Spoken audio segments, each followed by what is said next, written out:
राष्ट्र सर्वप्रथम, राष्ट्र सर्वप्रथम, राष्ट्र सर्वप्रथम, राष्ट्र सर्वप्रथम। राष्ट्र सर्वप्रथम की बात ललित सुमन के साथ कार्यक्रम में आप सभी राष्ट्रवासियों का हार्दिक स्वागत है। चीन के मुद्दे पर कांग्रेस के प्रवक्ता पवन खेड़ा ने एक बार फिर चीन भारत रिश्ते के मुद्दे पर एक प्रेस वार्ता का आयोजन किया।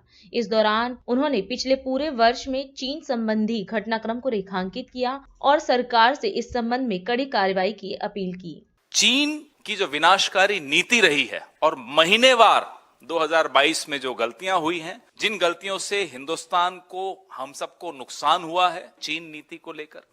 फरवरी में अरुणाचल से भाजपा सांसद 13 फरवरी को मेलबर्न में मोदी सरकार के, हमारे सबके विदेश मंत्री श्री एस जयशंकर कहते हैं कि वास्तविक नियंत्रण रेखा एलएसी पर वर्तमान स्थिति चीन द्वारा सीमा पर बड़े पैमाने पर सैनिकों को नहीं लेने के लिए लिखित समझौतों की अवहेलना के कारण उत्पन्न हुई।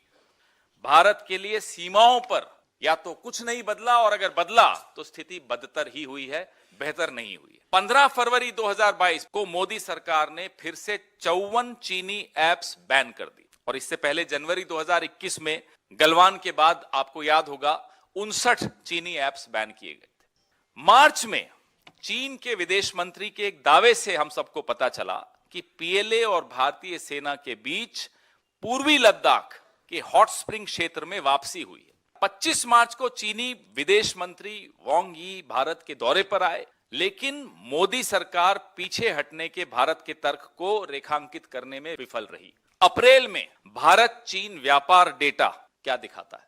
भारत चीन व्यापार डेटा अप्रैल का दिखाता है कि भारतीय आयात 2021-22 में रिकॉर्ड 95 बिलियन अमेरिकन डॉलर था, जिसमें भारत के पक्ष में 73 बिलियन अमेरिकन डॉलर का रिकॉर्ड घाटा था। मई में राष्ट्रीय सुरक्षा का एक अक्षम्य उल्लंघन हुआ। चीन ने पैंगोंग त्सो झील पर दूसरा पुल बनाया। जैसा कि मीडिया रिपोर्ट से पता चला कि चीन पैंगोंग त्सो में बड़ा चौड़ा दूसरा पुल बना रहा है, जिस पर बख्तरबंद स्तंभों को ले जा सकता है।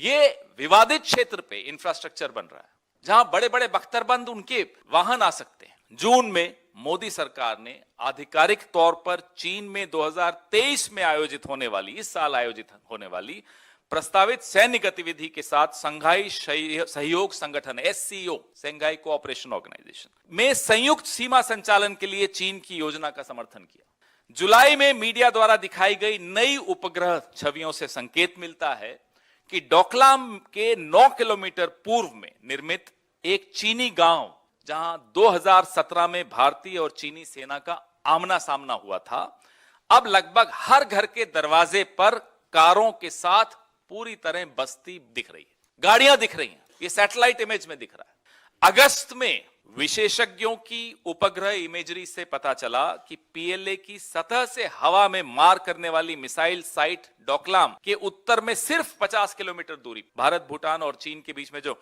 ट्राइजंक्शन सीमा क्षेत्र है, जो मार्च 2022 से हो रहा है, अब पूरी तरह चालू। सितंबर में भारत और चीन ने एक संयुक्त बयान दिया।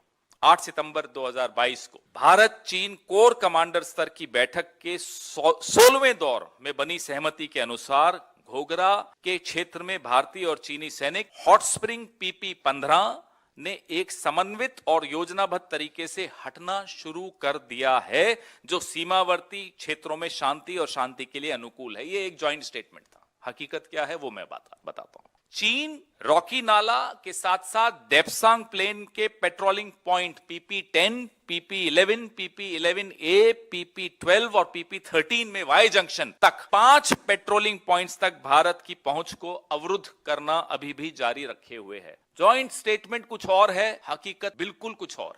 तो इस संदर्भ में अब उनसे 3 सवाल पूछ। चीन डेप्सांग प्लेन में वाई जंक्शन तक patrolling points PP-10, PP-11, PP-11A, PP-12 और PP-13 तक भारतीय क्षेत्र पर कब्जा क्यों जारी रखता है? स्टेटस को एंटे क्यों नहीं कायम हो रहा, जो अप्रैल 2020 से पहले था? नंबर 2, हॉट स्प्रिंग्स और घोघरा पोस्ट में पेट्रोलिंग पॉइंट 15 और पेट्रोलिंग पॉइंट 17A पर चीनी कब्जा आज तक क्यों बरकरार है?